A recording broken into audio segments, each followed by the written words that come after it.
All right, so we have the 15-minute.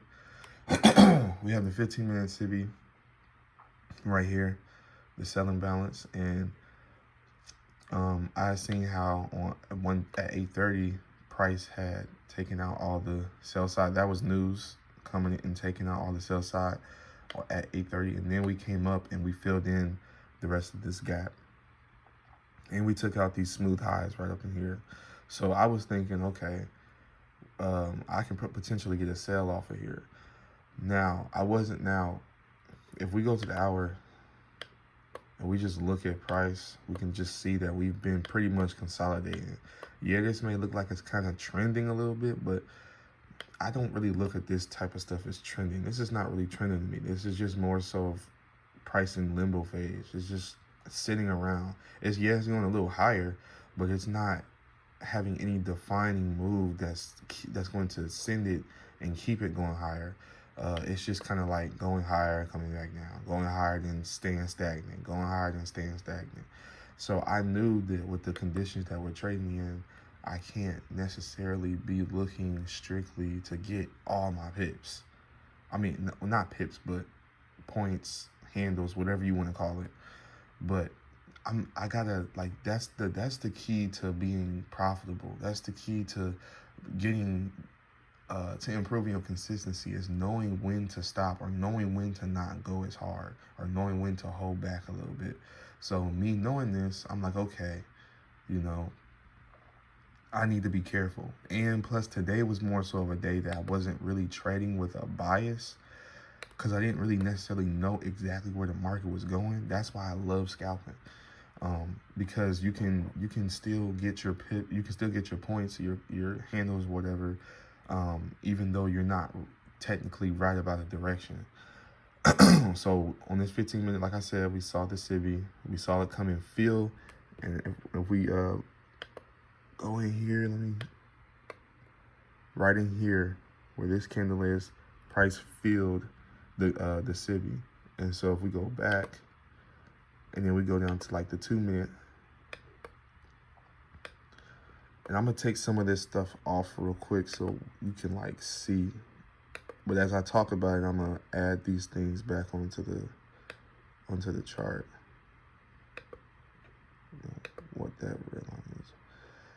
All right, but so I seen how we got, you know what I'm saying? We got this move, and we're on a 2-minute time frame right now. So we got this move down, and we got this move that came up that made a short-term high right here. So we got a swing high, and then we got price breaking that low of that candle with displacement. So I'm like, okay, we just filled the gap in, and we just got some displacement. I want to see price come up, because I took the fib from high to low down here, as you can see where my fib is, and I wanted price to come above this equilibrium line. This blue line is the equilibrium line. This blue line is the equilibrium line. And what do we see here? What do we have? We have another fair value gap right up in there. So we got that fair value gap, and that's where I entered. That's where I entered in at. Is at that fair value gap. And so I did 2 contracts, and I ended up taking it to here, where it says where I took profit. Now, why did I take profit right there? I took profit right here because, like I said, I understood that we're in consolidation. I understand that I don't necessarily know where the market's intentions are trying to go. The price could go anywhere from here. It could go down, it can go up. And obviously you see that it went up. It took me out of the trade. So I was wrong about the trade. The trade was wrong, but I was still able to make I think it was $780 or something like that. So that's where I'm at on my funded challenge right now. I got to get to 3,000. So I'm pretty much almost like halfway there. But I made about 780, or no, it was 810. I made 810 just from taking it from up here. Just from taking it from that entry down into this area where I took profit. Now, I took profit here because if you take your fib and you see where I have my cursor at, and you go from the low of that wick to the body of that candle. And as you can see, this is the consequent encroachment of that wick. Wicks are gaps. And when you study them and you get better at his concepts and you're actually being diligent and being disciplined and actually studying and doing what you need to do, you'll start to pick up on these things. So I seen that and I was like, and if you're really looking at price from where we at right now, what have we been doing? Trending up. We've been making higher highs and higher lows. And so price isn't coming and taking out these lows. Every time we make a new low, a higher low, price isn't coming and grabbing it. So I was like, well, price may not even come and want to grab into this sell side or this sell side. It might want to come and, you know what I'm saying, grab into this consequent encroachment.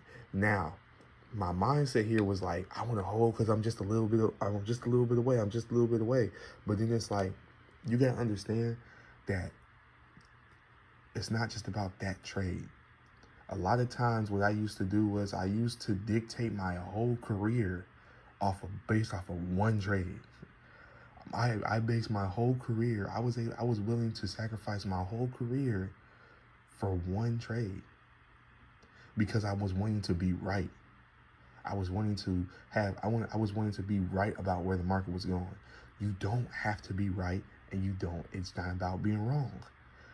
If I was thinking about being right or I was thinking about being wrong in this situation, I would have lost this trade because I would have been trying to hold it to TP and it would have came up, grabbed me, and look at exactly what it's doing. It came up, grabbed me, and then now it's coming all the way back down. Now, imagine I hold this trade, right? I see that happen. I come back to my computer later on in the day and see that it comes and hits my TP.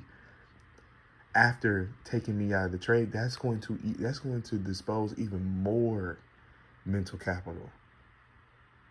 So it's important. Your mental capital is way more important than your actual capital, and you have to be okay with saying like, okay, yeah, if I get out here, yeah, price could come down here. Price could come down here. Price could break all the way down here again, and I could have had thousands of dollars in my pocket. But also, what could have happened as well? I could get my ass torn up and lose money that I never needed to lose because I was trying to do too much. So it's not just about the technicals and the secret patterns and the entries. It's about knowing when to do something and knowing when not to do something. That's the key to profitability. But that's the trade that I wanted to show y'all. I just wanted y'all to see how, even though you're not right about a trade, you can still win for the day. It's not about being right. It's about executing. It's about knowing when to do something, when not to do something. Knowing when to stop, when to slow down, or when to speed up. So if y'all mess with the video, if y'all like the video, if you stay through the whole thing, please leave a like and subscribe to the channel so that we can get into the algorithm, so that we can get more traders seeing these videos. If you ain't willing to grind, you ain't willing to shine. It's simple.